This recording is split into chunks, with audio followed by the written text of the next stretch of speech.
তোমার হিন্দু মেয়ে পছন্দ হয়েছে, ঠিক আছে। তোমার ইহুদি পছন্দ হয়েছে, হ্যাঁ ঠিক আছে। এখানে অন্য কি? তোমার যেটা ভাল লাগে এটা, তোমার যেটা মন চায় এটা, তোমার পছন্দই তোমার জীবন।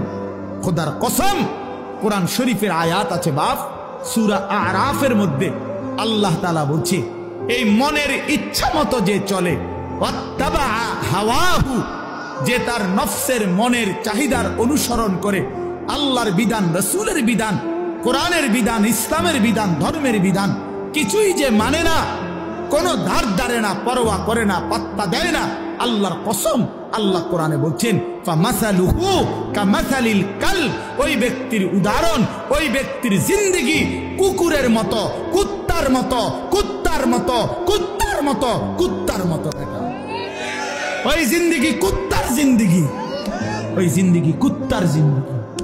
আমি বললাম কোরআনের আয়াত এটা। যে জীবন মালিক